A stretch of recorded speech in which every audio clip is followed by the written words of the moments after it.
You're listening to Radio 4. It's just after 2 minutes past 11. And now we invite you to take a place like Goole, in the company of Stanley Ellis, John Grundy, and Dr. Juliet Barker.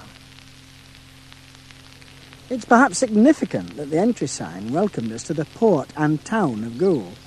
With me to explore what used to be described as the only port in the West Riding of Yorkshire are John Grundy and Juliet Barker.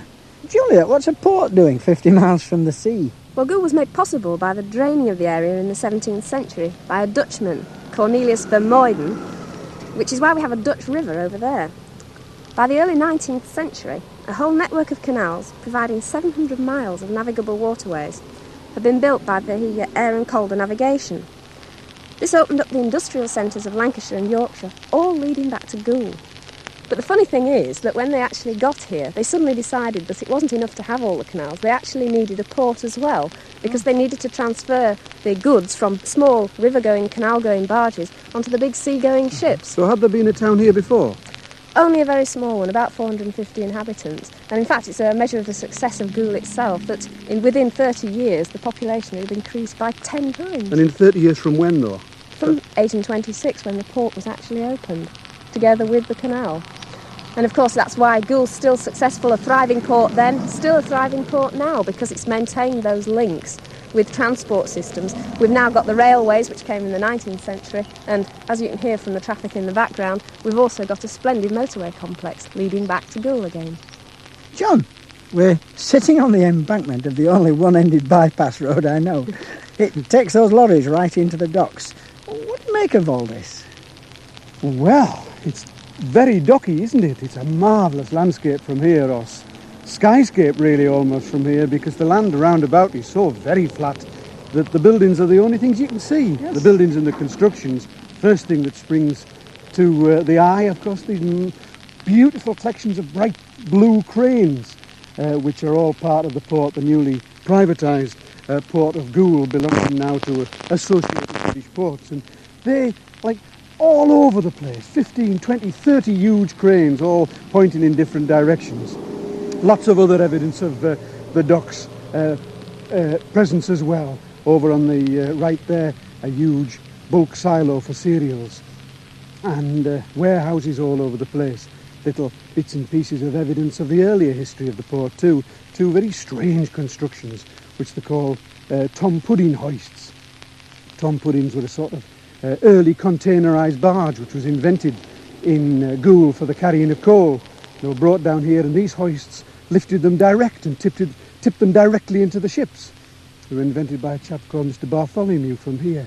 But right in the middle of all that, emphasising just how close the port and the town are together, is the needle spire of the parish church, the 19th century parish church, zooming up among the cranes. The town is away to the right, in fact, and it's laid, the main street laying parallel with the port, all the way down the side of the port, and the terraces of early 19th, mid-19th century housing away on the other side of that. And between the two, I hesitate to mention this really, there are two very tall buildings, which the locals call the Salt and Pepper Pot.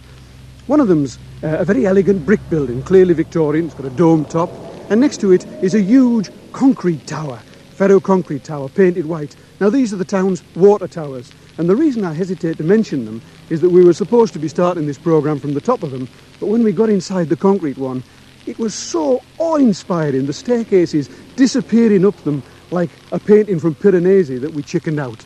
And here we are instead, looking down over the town and the port.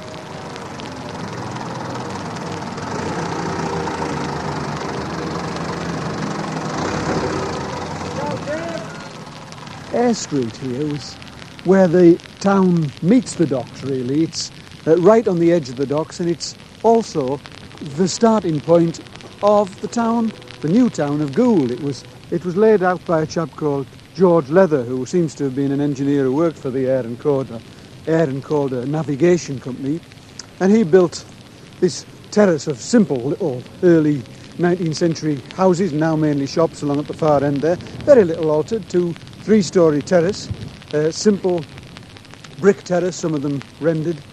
And at the end of the street he also built a hotel, which is called the Banks Hotel originally, after a Mr. Banks, who was the contractor for the Air and Calder Navigation. But as is the way with these institutions, it soon seemed to change its name and was changed to the Lowther Hotel after the name of one of the principal managers of the place. It's a 7-bay brick building, quite big, quite substantial, quite grand actually for a hotel of those periods. Georgian in its proportions, 3 stories high. Big porch on the front, quite grand actually, quite a grand, one of the grandest early buildings in fact, one of the earliest buildings left in Goole altogether. And they've got some interesting murals inside, only fairly recently discovered, which depict the early days of Goole docks.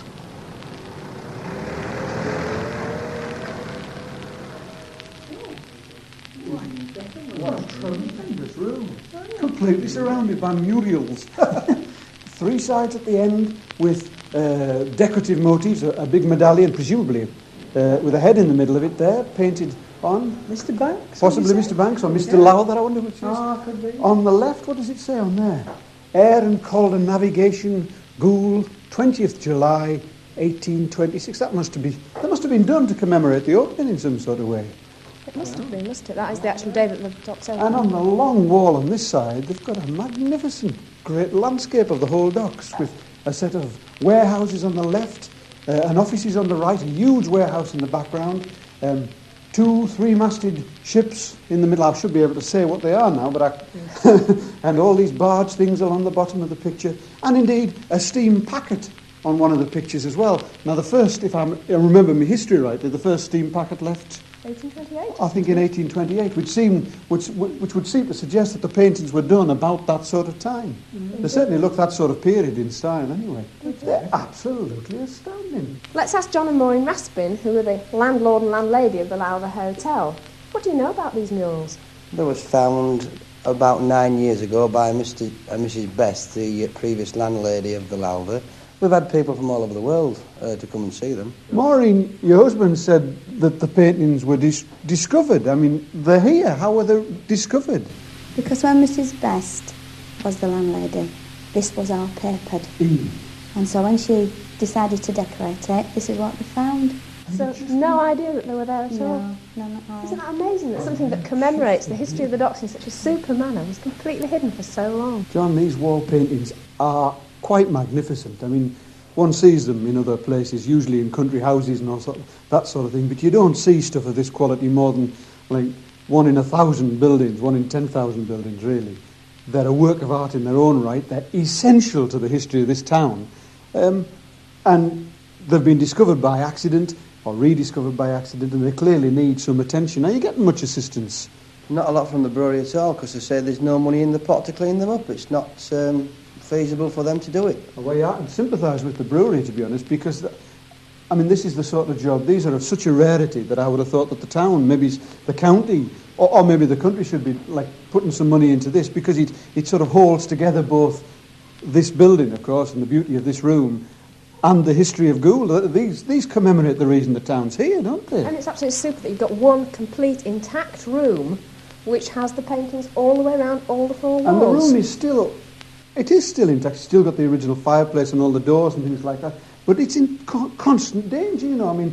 There's an extractor fan stuck in the middle of one of the pictures, you know, obviously been done a long time ago, and exit signs on the pictures and things like that. And these things, it's like doing it to a work of art. You never cut a bit out of the picture, you know.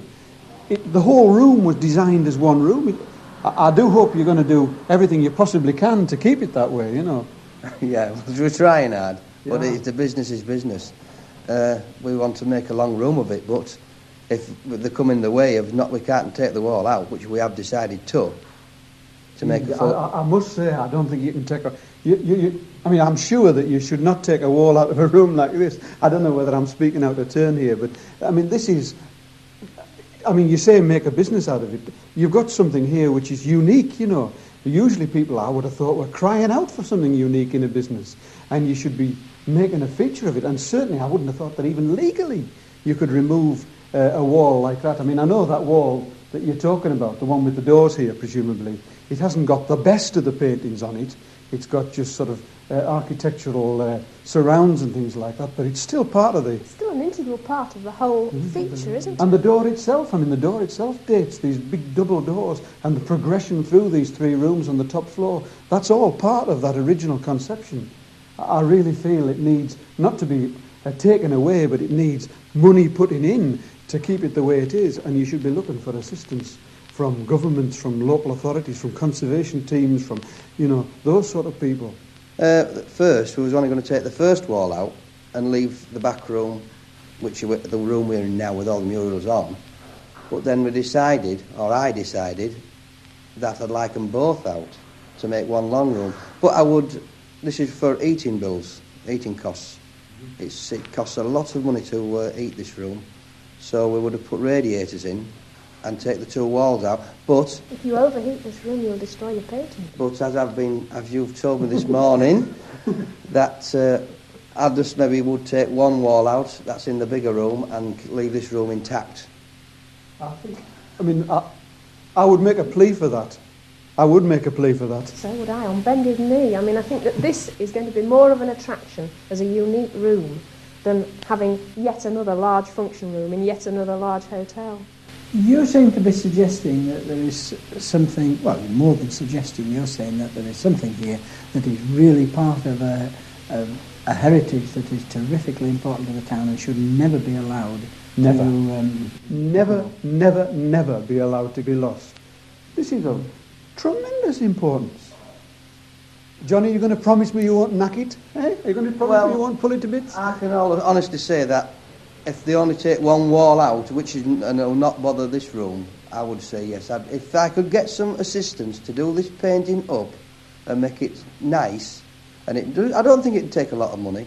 Just somebody who would like to come in to do it from some university or some restoring place. What's not going to cost me no money because I've put enough money into the building to keep it right. And yes, I would keep the double doors on this end room and just leave it open for show and when we have functions and they can enjoy the paintings. What a grand man. What a grand chap.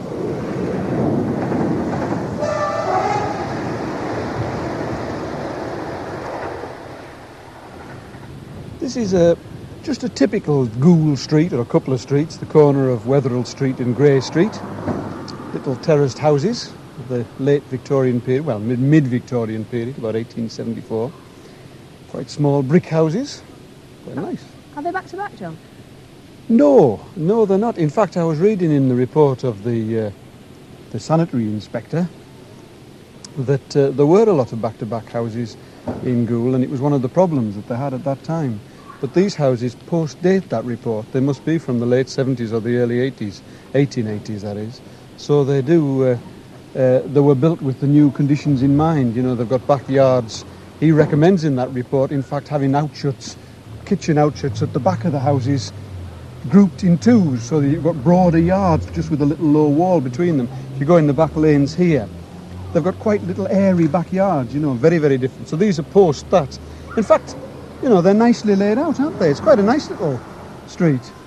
But there are some rather better class ones with little gardens as well, aren't there? There are the 2 classes, tiny little gardens on one side of the street, straight out onto the street on the other. But they're all got some architectural details, little fancy bits over the doors and windows, and the ones on this east side of the street have got little fancy brickwork set into the courses of fancy brickwork set in and so on. They're quite pretty, really. They've been a bit spoilt, haven't they? Oh, they've been more than a bit spoiled. One of my horrors is to see all this plastic stonework stuck onto the front of the house, John, and one house has been pebble dashed to give it a little sort of touch of elegance and class. That's right. This one over here with the plastic stonework is a bit... I don't like it, I must say. I think it breaks up the pattern of the terrace. The painting of the lintels and of the whole frames around the doors in rather brilliant blues and greens and reds is not entirely satisfactory, is it? But it's a jovial little street. It is, yes, and I think the houses are comparatively cheap here as well. I don't know if you noticed in the estate agent's window, but you can buy a really nice terraced house here for as little as £8,000. Well, there's 2 or 3 for sale over there. Actually, they're all sold. They're all sold, John. Well, I've I'm not counted. surprised. There are 9, and 5 of them have sold notices on them. So they're not sticking still. They are moving around, as they should do at these prices, shouldn't they? The other thing that I like is the way up the street there, you've got the children sitting out on the pavements and playing in the sunshine. It has a sort of feeling, doesn't it, that of like old photographs, 1950s. I get that feeling in Goole quite a bit, don't you? And the wafting smell of fish and chips coming over as well. We're just a couple of 100 yards from the docks, of course, on the main street. And this is part of the original development, not the very early 19th century development, of course, but part of that original town away from the docks, still at the top of the street. This is another thing that got me. A factory actually in among the houses, in this case a flour mill, in among the houses. You know, nowadays we're so used to everybody going out to work at industrial estates. Here, the two are mixed together, not in any sort of unpleasant way, but mixed together. And then, of course, at the bottom end of the town, yes, you're right, of the street, we're into the 20th century, you know. Yeah. And another thing, I'm sorry about keeping on finding other things, but in fact we can see at the end of, this is Grey Street. What nice names they've all got too. Spencer. Nice poetic names, Grey Street and Milton Street and all poetic. Spencer Street over Spencer there. Street down there. But at the far end of Grey Street, we're into much posher housing. Larger Victorian and Edwardian semis and detached houses. And that end of that part of the town is so close, that sort of posher part of the town and this slightly less posh part of the town, the industrial side of the town, all mingled together in one much more tightly knit community than one finds in so many industrial towns nowadays. What about a local accent, Stanley? I mean, presumably in a town that only started in 1826, you've not had time to build up a local accent. Yes, I was thinking about that one because this housing is presumably late 19th century and represents the earlier settlers in the town. And that report you were reading mentions that a lot of the very poor people who were in sanitary conditions were Irish. But clearly something has distilled. I mean, the whole place is an intermingling in a sense, and it's a junction and a crossroads, transport-wise and in terms of this exporting to the continent, and it just seems as though it cuts across a whole host of dialect boundaries. But you can hear, I insist, a local accent. I thought I heard it in that couple from the pub, John and Maureen Raspy. Yes, well, Tim Leach was telling us about the distinction between a Goole pronunciation of part, distinct from a whole pronunciation of part, which he says the one is longer. I thought that was a wonderful observation from him. Yeah. You do wonder, though, don't you, that it can happen so quickly. It's as if it comes out of the soil, you know, as well as being all these other things. It is also a Humberside accent, isn't it? Oh, yes. It would seem to belong in some sense to Hull. I mean, it is the southern part of Yorkshire, the north bank of the River Humber, and the accent has come along in some measure. But by Jove, the Hull people know the difference between Hull and Goole. I mean, it's called Sleepy Hollow by Hull people, isn't it? Sleepy Hollow, you know, it's that 50s and 60s feel all over again, isn't it? Yeah, just like the grammar school. It's still called Goole Grammar School even now. Goole Grammar School, yes. They've got a pop group. You'll never guess what it's called. Go on. The staff and pupils of Goole Grammar School. Catchy one, eh? Oh, really? Funny, but it's true. What loneliness can do. Since I've been away, I have loved you more each day. Walking back to happiness. Goodbye, yeah, yeah. Said goodbye to loneliness. Goodbye, yeah, yeah. I never knew I'd miss you. Now I know what I must do. Walking back to happiness I shared with you.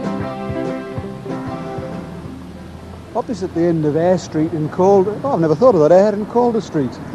I hadn't thought about that. There's the Goole Arcade on North Street. To be honest, it's just a little bit tatty. It's sort of Victorian arcade, very narrow, with a glazed roof, with lots of nice little signs. The Goole, very old-fashioned sign up there, the Goole Weight Training and Boxing Club. And a little wrought iron. Beside that, arcade videos. Little orange sign over on the right here which says, unemployed, like a drink? Why not make your own? It's cheap and easy. Help and information free. Isn't that canny?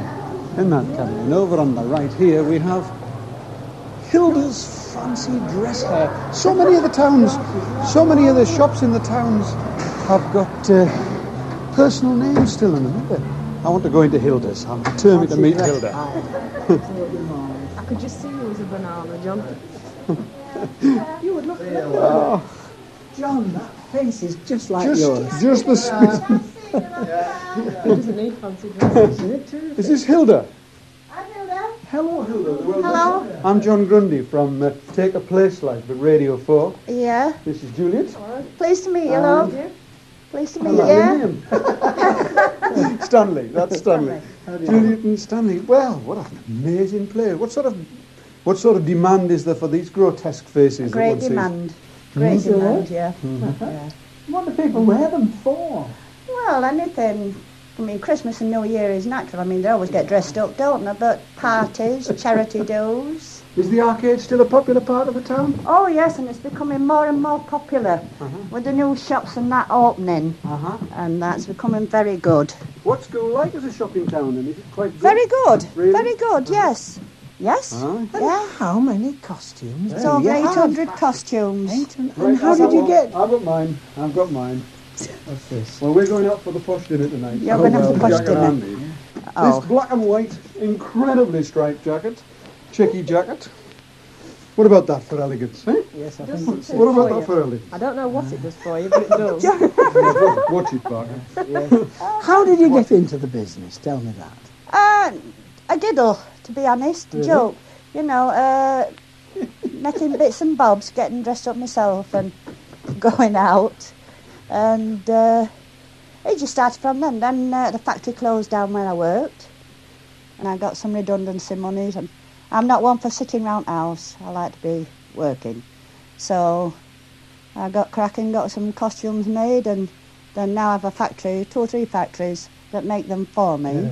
Really? By the looks of it, there's a great demand for these bold red military costumes and Toy things soldiers, like that. those are called. I see. Yes. And are they the majority of what you've got? They seem almost as if there are more of those around than anything else. But what would you say was the most popular? Apes. Apes. Apes? Yeah, I've got an ape. I've got the ape carrying the game hunter.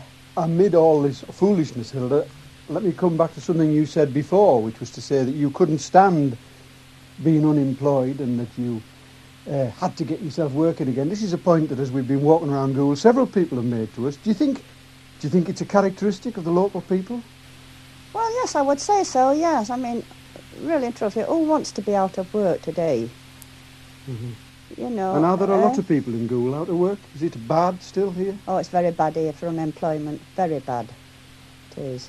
And is there room for your sort of enterprise? I don't mean you to say specific jobs, but do you think if people will look around for a need and try and fill it as you have done, that this is the way to go in the future? Well, I would say so, yes. Yes. There's different things. There's 1 or 2 young boys that I've known have gone into just say window cleaning business and made a profit, carpet cleaning, any sort of job. I think round here they will go and they will try it, you know, and I don't know one yet that's failed. Really? I mean, when I took this shop on, I thought, well, it'll either go or it won't go. But it's amazed me how it has gone.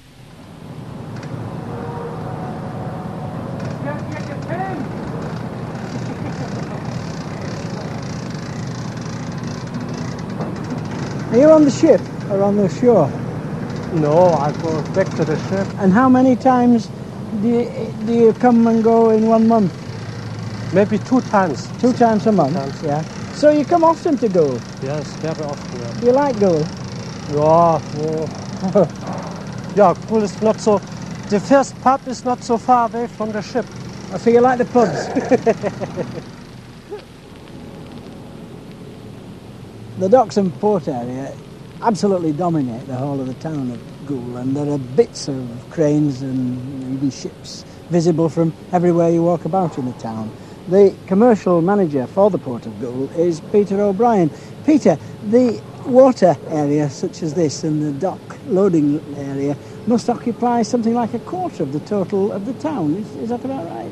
Well, certainly it takes up a fairer area in the town. Yeah. As you're probably aware, the whole town was first built around the port. The only reason the town is here is because of the port. That's right, yes. And what we're seeing now is actually still a very thriving bit, isn't it? How's it doing financially? Oh, that's right. It's financially viable. In fact, perhaps that's understating the case. We're doing very well. Our traffics have been increasing lately. In 1986, we handled around about 1.4 million tonnes, and in 1987, we increased by 26% to about 1.75 million. ABP are actually one of the most successful of the privatisation ventures, aren't they? Well, that's right, yes. We've all done very nicely out of the share price. We've all been, obviously, when we're privatised, we're all given employees are given a certain amount of shares, free shares, and we're all very grateful that things have gone so well. The value's gone up something like 900%. That's very right, yes. It's incredible, really.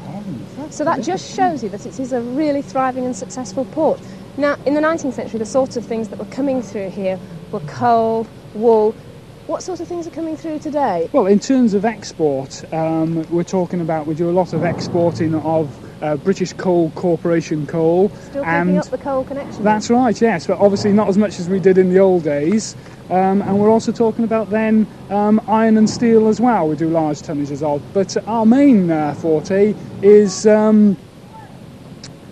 imported cargoes, and we're talking about there cargoes of timber, large amounts of timber, mainly Russian and Scandinavian timber.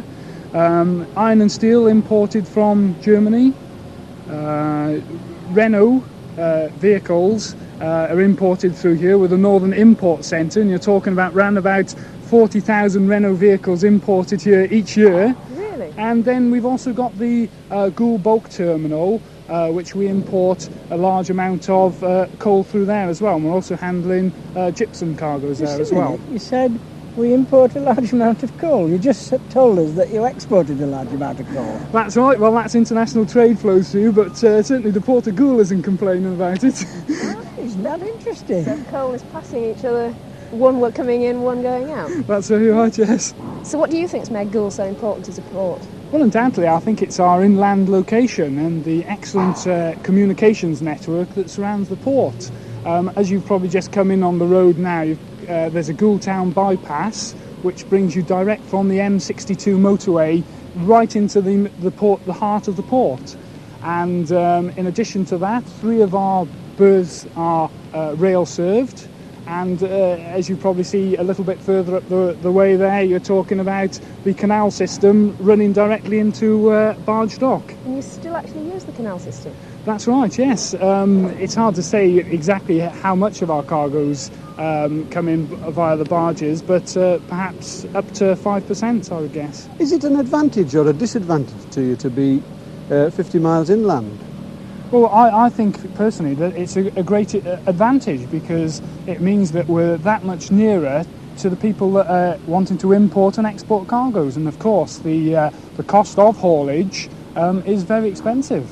So they save quite dramatically on their road haulage costs and their railborne costs as well. On ports, so often one hears about or sees dereliction and wasteland and all that sort of thing. And honestly, looking round here, it all looks to me as if it's used, or even though the doors may be shut at the moment, they are clearly, obviously opened and shut. They're not standing idle, just rusting and rotting. And this seems to be one of the things that typifies this port to me, and partly seems to typify the town. It's busy. Well, that's right, Stan, yes. Certainly we've got no room for any dereliction here. We're so busy that every spare inch of the port is now being used. It's a thriving port, as simple as that.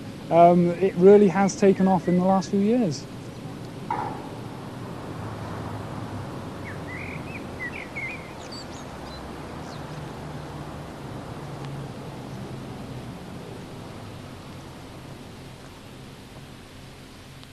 This is Goole Hall, and it's a house which is very similar in style, really, in appearance to the Lowther Hotel that we were at before, built about the same period in the early 19th century.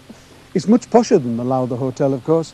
The porch, for example, is big and square in the same sort of way, but the detail is really beautiful on it, and there's this lovely, elegant flight of steps up to it and so on. But it's of a similar sort of period, and it's because of that we've come. It's now used as a residential home, and I was reading in Pevsner, that's the guide to the architecture of the West Riding of Yorkshire. I know we're in Humberside, but Pevsner still goes by the West Riding, that this house is supposed to have wall paintings of the same sort of period, and I wondered if we could possibly, get a look at them to see if they might have some sort of clues. Tracy Plant, you're the senior care assistant at the residential home here now, aren't you? Yes, I am. Now, I have read in this Pevsner, this book, The Buildings of England, that you're supposed to have some painted ceilings and walls or doors or something here. Is that right? Yes, we've got one painted ceiling and one painted door left.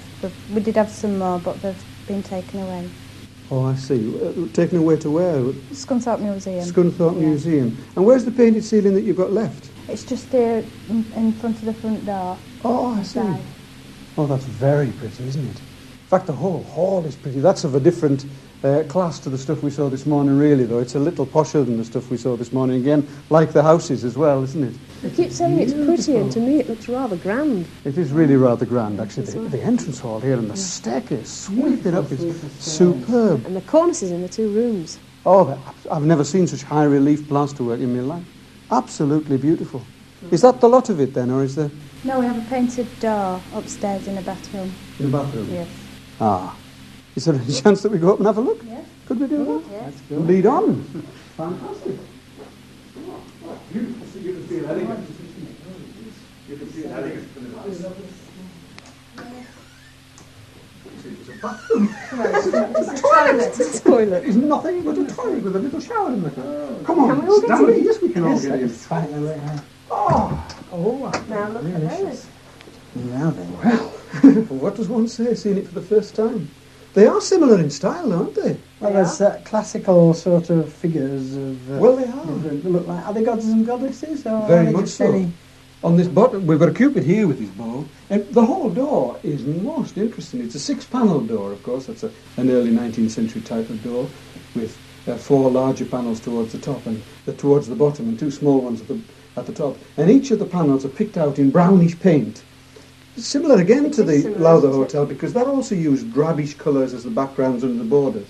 And then the figures on each of these is all done in shades of brown and beige and sort of charcoaly colours, isn't it? And John, on this shield up here, there looks to be a signature. a signature. What do you make it out? E. Empson? Empson. Goole, June 17th, 1824? 34, 24? Something like that. Well, it's about that sort of period anyway. Empson. I You don't think that's an know. artist? Well, it's clearly the You artist, think I'm it's the sure. artist too? Oh, yes. I mean, he obviously isn't going to be the owner, not stuck in a In a toilet. in the bog somewhere. Just a minute, 1824, it wouldn't be this sort of modern toiletry... Oh, no. I mean, this room was... Tracy, this room... It was blocked off. We don't know what it was before, but it was just blocked off. Dressing room of some sort? Probably was, yeah. So there's some sort of mystery about why the door should happen to be here. I haven't a clue about that.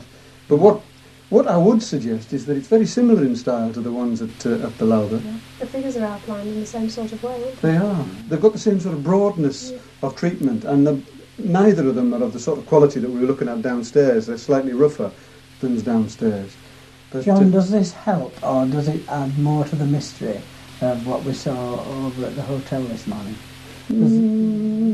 I would have said that it's an indication that it might be the same person, but you couldn't say more than that.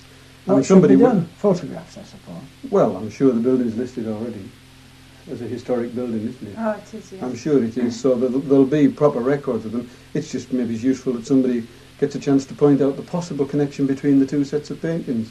And maybe something else will emerge about a Goole painter called, what was his name? E. Empson. E. Empson. Well, that's it. A Very Goole interesting. mystery. We may have gone some way to solving the mystery, but it's all the more bizarre because it's in the toilet in Goole Hall.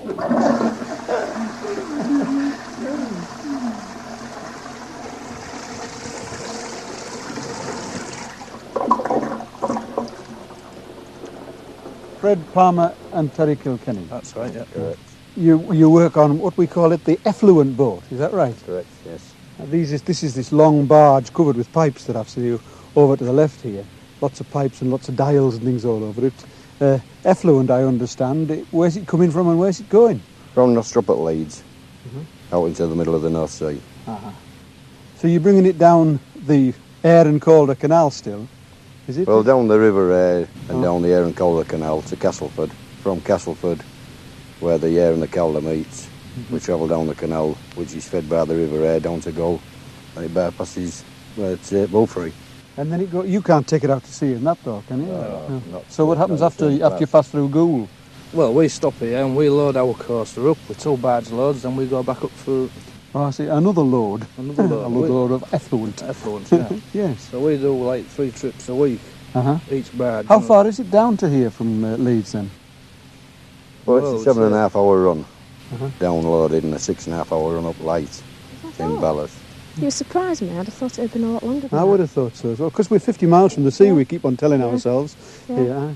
But the boat is a big boat. I mean, you think of canals, you think of like little barges that people take on holidays and so on, but this is big, isn't it? Went out really the last 15 years of smaller barges, the 100-ton Humber keels, Sheffield boats as always known locally, all petered out, and what is left is from 300-ton up to this size, and there's 1 or 2 petroleum so what size tankers. Is this then? Because that will give us some sort of impression of how big the canal itself is. 181 foot long and 16 foot 6 beam. Are you both from Goole or are you from Leeds? No, we're Hull. We've worked through Goole all our lives on the Humber, the Trent Hills. All your life, so you haven't been on this particular boat all your life. No. What were you on before? Well, we started up on the general cargo, small boats, the Lincoln boats running to Lincoln, and the Sheffield boats running up to Sheffield. Terry started off on the Nottingham run, didn't you? As a lad from Skull. Right. Well, and the coal boats, like running from, we used to take general cargo up to Rotherham, and then we used to fetch coal back down to Hull, like. And when you started, roughly how many men were there working on the canals here? Approximately 4,000 men on the canal system. That was the Humber, Trent Hills, and the Ayr and Calder navigation, including the Tom Puddings. And nowadays? Things like that. I should think now there'd be all employed 79. With the unemployed, the register stands, I think, about 140 men. That's throughout all of Yorkshire, Nottinghamshire and Lincolnshire.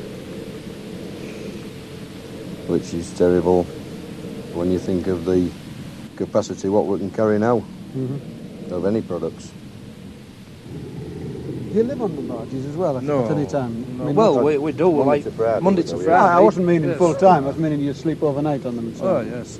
So how many of you run a barge that size then? Just the 2 of you? 2, yeah. And do you moor up at night or do you...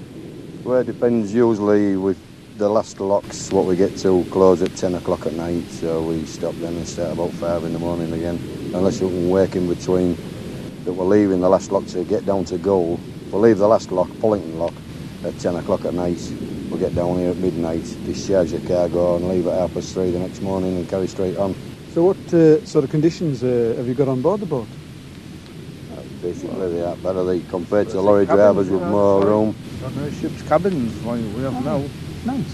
Different from what we had 20 years ago, like. I don't know paraffin lights and paraffin stoves. Really? Coal stoves. Ramus stoves. Really? That's all we had. We know we've got refrigerators and televisions and electric. Electric steering. The canal's moving with the times, eh? Well, yeah, steady. Steady. Now when the pans they are full, then we're sailing for Goole.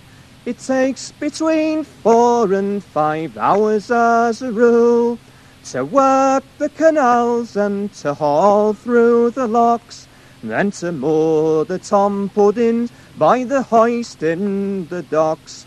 No, that's 1 more day's trip, it's 1 more day's pay. That's 1 more day travelling the waterway. So I'm on me way home for some grub and a kip, but I'll be back before daybreak to start another trip. Work in the Ayr and Calder navigation canal. The work it is hard, but we don't give a damn. We bring down the coal by night and by day. That's how we earn our living on the waterway. Back at the docks is an unlikely place, perhaps, to bring your fish and chips, John, to eat for lunch. But it's a good place to be because from where we're sitting we can see the cranes working over there We can see all the industrial machinery of the present and sometimes bygone age, and the whole thing is absolutely central to what we've been talking about. It is the docks and port of Goole, which belong to the town of Goole, founded the town of Goole. I think people are led to believe that Goole is an awful spot, and because it doesn't really lead to anywhere, people come through Goole and only go on to the nearby spots. It doesn't lead round to Bridlington or Scarborough or the seaside spots. People have avoided Goole, and its reputation is one of not being very, very delightful spot. I really expected Goole to be awful, I must say. I thought it would be all heavy industry, but all derelict heavy industry. I didn't think there'd be anything here at all except acres and acres of unused land in the middle of a very grim-looking town with lots of depressed people walking around because they couldn't find any employment. And I've been absolutely overwhelmed by my own reaction to the place. It's not what I expected at all. No. The people here are really friendly. They seem to have an immense power that comes from within. They're astonishing. Well, it's bounding and booming around the docks, of course, but we have learned that there is a fairly heavy unemployment rate, around about the 20% mark. But I was impressed by the fact that 20% has been a not unusual unemployment rate for a very long time. It's perhaps the kind of docks working that has caused this. Yeah, there doesn't seem to be the hopelessness that you get in some other industrial towns. No, that's true. No. Stanley, what about the name Goole? Where does it come from? Oh, well, it's not a very old name in the sense that it goes back to the Domesday Book or anything like that.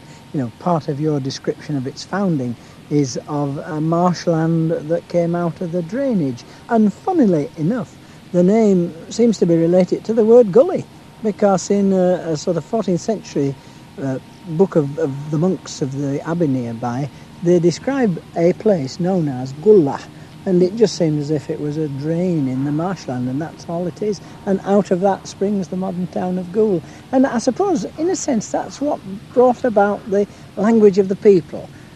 What we're hearing is something that's like General Humberside. We are hearing relationships with the fairly nearby town of Hull.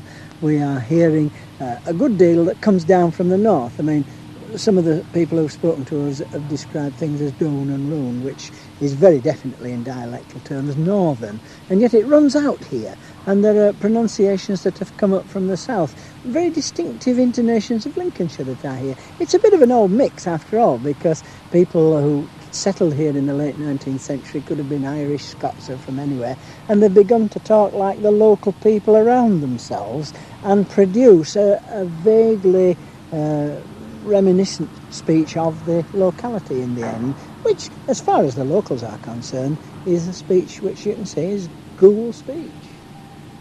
And the actual town itself is so pleasant.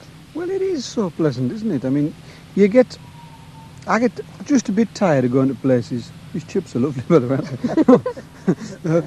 I get just a bit fed up of going to places whose reason for being nowadays seems to be tourism. Well, nobody's ever going to come to Goole as a tourist, really, because it's not that sort of town. It's not that sort of prettiness in any sense. But it's so nice to come to a place which is working and whose beauty, if you can use the word, comes out of functional things like this. These Tom pudding towers like this up here you were talking about before, so utterly unaesthetic and yet so worn and weathered. You know, the weathered planks, the odd moments of dereliction just add a little bit of romance into the whole thing, doesn't it? And it's been called the Venice of the North. Oh, I think that's pushing it. It's pushing it a bit like. But there is a certain romance to it, I think. There is. John, these two towers we've made quite a little bit of, they are not derelict in any sense that they're falling down. They were only closed down a couple of years ago. But surely they will be in 30 or 40 years. The absolute high mark of industrial archaeology in this area. Wouldn't it be a shame to let them first of all go into a ruinous state and then start raising a fund to restore them? I mean, they are capable of being kept in some sort of being, aren't they? Now? They are listed, of course. I bet there were some raised eyebrows in the town when that happened, of course, because they're exciting to look at, but not pretty, as I said. The like sort of gold mine architecture of the American West somehow. But they are totally unique, you know, and you cannot let anything that's unique disappear because then people can only talk about it in rotten old photographs and so on. I mean, we saw the same thing exactly with the murals, the murals at the Lowther Hotel. You know, I mean, to find something unique, something that commemorative in a town like Goole, it's just totally unexpected, isn't it? Well, and also at Goole Hall again, with those, again, an echo of Lowther Hotel with the paintings on the back of an unexpected place, a toilet door. On the back of a toilet door. Well, yes, I mean, one couldn't say for certain that we made a discovery there, but we've certainly, again, echoed that particular moment in the town's history. A bit of wealth, a bit of splendour at the Lowther Hotel, a bit of splendour at Goole Hall, both from round about that 1826 period.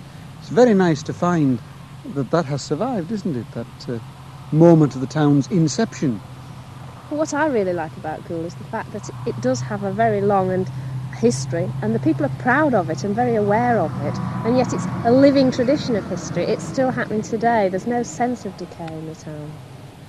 I wonder how far those people in the streets where John got these delicious fish and chips, whether they're going to be the least bit bothered about the history. What I rather do suspect, though, is that they very much like living in Goole. It's a nice enough place to live. After all, it's got the countryside right on its doorstep, and we've not been to anywhere outside, but within a mile or two there are some lovely villages and some very nice landscape, aren't there? You don't actually need to go very far to see a lot either. I mean, here we are down here beside the canal of the Dutch River. We could be almost in Holland. Everybody's on bikes. Vermuyden hotels down at the bottom there. There are a lot of Dutch places. Windmills all around us, you know, lots of foreign seamen to provide voices in the distance. It's got quite a cosmopolitan feel about it. Work in the Erin Calder Navigation Canal. The work it is hard, but we don't give a damn. We bring down the coal by night and by day. That's how we earn our living on the waterway.